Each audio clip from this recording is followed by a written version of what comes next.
औज़ुबिल्लाहिमिनश्शैतानिर्रजीम बिस्मिल्लाहिर्रहमानिर्रहीम। अस्सलाम वालेकुम student of class 5, 6, 7, 8, 9, 10, 4 as well, class 4. How are you? Hope you are fine and अल्हम्दुलिल्लाह I am also fine. अच्छा, हमने कल किया था सेंटेंस प्रेजेंट इंडेफिनिट टेंस। मैं आपको थोड़ा सा रिपीट कर देती हूँ ताकि आपके माइंड में आ जाए। और जो हम नेक्स्ट करने जा रहे हैं नेगेटिव और इंट्रोगेटिव सेंटेंसेस आज हम करेंगे प्रेजेंट इंडेफिनिट टेंस के, तो आप उसमें आपको आसानी होगी। तो इसमें ये था, कुछ उर्दू में पहचान इसकी थी कि फ़िक्रे के आखिर में ता है, ती है, ते हैं वगैरह आता है। और इसमें हम वर्ब की फर्स्ट फॉर्म यूज़ करते हैं। सब्जेक्ट जब एक हो, काम करने वाला एक हो किसी भी सेंटेंस में, तो हम वहाँ पर वर्ब की फॉर्म के साथ एस या ई एस लगाते हैं। For example he, she, it, ये सब्जेक्ट हमारे पास सिंगुलर होते हैं, इसे हम थर्ड पर्सन भी कह सकते हैं। ठीक है, थर्ड पर्सन सिंगुलर जो होते हैं उनके साथ हम ही, शी, इट वो एस या ई एस लगाते हैं, सॉरी। और इसी तरह हम आगे चलते हैं, तो अगर प्लूरल होता है तो हम उसके साथ कुछ भी नहीं लगाते, वर्ब की first form as it is आती है। उसके बाद हमने कल यूजेस किए थे कि हैबिचुअल एक्टिविटीज़ को इस्तेमाल एक्सप्रेस करने के लिए हम इसे यूज़ करते हैं, रूटीन वर्क के लिए यूज़ करते हैं, यूनिवर्सल ट्रुथ के लिए हम इस सेंटेंस बताने के लिए ये यूज़ करते हैं। आदत होती है कि आदत होती है जो हम अपनी आदत करते हैं। तो मैं कार्टून देखता हूँ, तो आप लिखेंगे आई वॉच कार्टून। ठीक है, रोज़ाना के काम जो आप करते हैं, मैं रोज़ाना नमाज़ पढ़ता हूँ, आई ऑफर प्रेयर डेली। ठीक है, आलमगीरी सच्चाई, सूरज मशरिक़ से निकलता है, sun rises from the east. तो इस तरह की आलमगीरी सच्चाई हो गई। तो इस तरह के वो ट्रूथ जो हम तब्दील नहीं कर सकते। आज हम करेंगे नेगेटिव सेंटेंसेस, यानी मनफी फिक्रे। नेगेटिव होते हैं मनफी, जिस सेंटेंसेस में ना का या नहीं का इस्तेमाल होता है। तो उसकी फॉर्मेशन सबसे पहले मैं आपको बताऊंगी। ये देखिए, सबसे पहले सब्जेक्ट, इसमें जो सबसे अहम चीज़ होती है वो होती है डू और डज का इस्तेमाल। हमने डू के साथ और डज के साथ नॉट लगाते हैं, डज नॉट और do not. First form of verb as it is आती है और ऑब्जेक्ट आता है। इसमें हम सब्जेक्ट सिंगुलर हो या प्लूरल हो, हम फर्स्ट फॉर्म के साथ एस या एस नहीं लगाते, क्योंकि हम जब सब्जेक्ट सिंगुलर होता है तो हम वहाँ पर डज नॉट लगा देते हैं, और जब सब्जेक्ट प्लूरल होता है तो वहाँ पर हम डू नॉट लगाते हैं। ठीक है, ये बहुत इजी सी चीज़ है। ठीक है, तो आपने बिल्कुल परेशान नहीं होना। मैं आपको एग्जांपल देती हूँ। वो काम नहीं करता है, वो एक है, सब्जेक्ट सिंगुलर है, तो जब वो एक है ही के साथ हम क्या लगाएंगे, डज नॉट ही। देखिए, मैंने आपको पहले शुरू में बताया था कि जब सब्जेक्ट एक होता है तो हम डज नॉट लगाते हैं। अब वो काम नहीं करते हैं, वो काफ़ी सारे हैं, तो हम क्या लगाएंगे, डू नॉट। ठीक है, तो मैंने यहाँ पर क्या लगाया, they do not do work.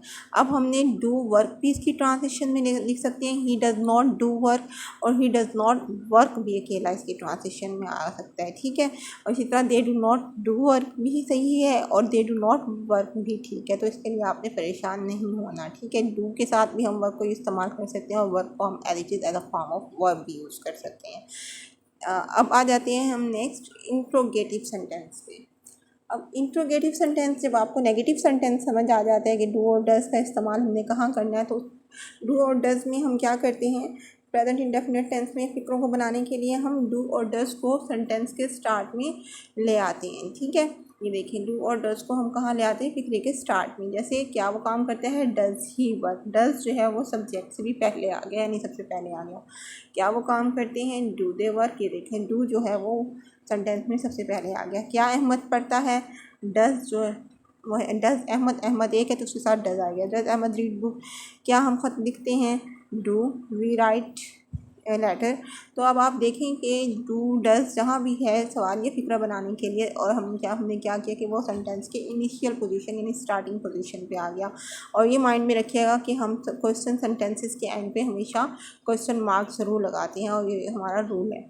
ठीक है, ये तो था मनफी और मनफी फिक्रे हमने किए, नेगेटिव सेंटेंसेस और इंट्रोगेटिव सेंटेंसेस को हम करेंगे डबल इंट्रोगेटिव सेंटेंसेस, दोहरे सवालिया फिक्रे। दोहरे सवालिया फिक्रों में हमारे पास क्यों, कैसे, कब और हमारे पास क्या इस तरह से इस्तेमाल होते हैं सेंटेंसेस, तो उन्हें हम कहते हैं सवालिया फिक्र। उसमें हमने देखना होता है कि डज और डू को हम कहाँ पे इस्तेमाल करेंगे, और हु, व्हेन, व्हाट और हुम को और हुज़ को, हाउ को हम कैसे इस्तेमाल करेंगे। मिसाल के तौर पे हम देखते हैं, मैंने आपको एग्जांपल दिया, आप देखें स्क्रीन पे। दरवाजे पर दस्तक कौन देता है, तो हमारे पास जो है ना सेंटेंस कौन, सेंटेंस में है कौन, तो ये हम जो जब सेंटेंस में कौन और कैसे इस्तेमाल होता है, ये हमारे फिक्रे को सवालिया बना देता है। डबल फिक्रा, डबल इंट्रोगेटिव यानी दोहरा सवाल है, दो मरतबा। तो हमने हु जो है वो हम डज से पहले लिखेंगे, who does knock at the door. बाकी सवालिया फ़िक्रा आप देखें, ये देखें मैं आपको दोबारा से बता देती हूँ, बाकी सवालिया फ़िक्रा वैसे ही है, इससे पहले हमने हु लगा दिया, who does knock at the door. हम ये काम कैसे करते हैं, हाउ डू, हाउ जो है वो सेंटेंस के स्टार्ट में आ गया, बाकी सवालिया फ़िक्रा वैसे ही, how do we do this work. ठीक है, तो होप आपको ये समझ आया होगा। आपने इसकी प्रैक्टिस करनी है घर में, और इस तरह के बहुत सारे सेंटेंसेस आपको मिल जाएंगे। आपने खुद से प्रैक्टिस करनी है, अपनी डेली लाइफ में ढूंढना है, और डेली लाइफ में जो आप डेली करते हैं वो काम देखें, जो आपकी आदत है वो करना है। उनके आपने नेगेटिव भी बनाने हैं, उनका आपको इंट्रोगेटिव भी, उनके आपके पॉजिटिव सेंटेंसेस भी बनाने हैं। आपको ये खुद, और फिर उनके आपने डबल इंट्रोगेटिव सेंटेंसेस भी बनाने हैं। ठीक है, तो आपको ये practice makes the man perfect. Grammar जो है वो बेसिकली किसी भी लैंग्वेज की, चाहे वो आप इंग्लिश की समझे, चाहे वो आप उर्दू या अरबिक की, आपको ग्रामर ज़ुबान, जब कोई भी ज़ुबान तब तक नहीं आती जब तक उस ज़ुबान की आपको ग्रामर अच्छी तरह नहीं आती। तो ग्रामर समझने के लिए आपको सबसे ज़्यादा प्रैक्टिस की ज़रूरत है। तो मैं आपको ये सारे आज प्रेजेंट नेगेटिव भी कर दिए, इंट्रोगेटिव भी कर दिया और डबल इंट्रोगेटिव भी। इसकी भरपूर प्रैक्टिस कीजिएगा, इंशाल्लाह आपको बहुत अच्छे से समझ आएगा, और कुछ मेरा लेक्चर आपको हेल्प आप कर देगा, और कुछ आपकी अपनी प्रैक्टिस, तो इंशाल्लाह आप इसमें परफेक्ट हो जाएंगे इंशाल्लाह। और अपना बहुत सारा ख्याल रखिएगा, दुआओं में याद रखिएगा। फ़ी अमानिल्लाह, अल्लाह हाफ़िज़।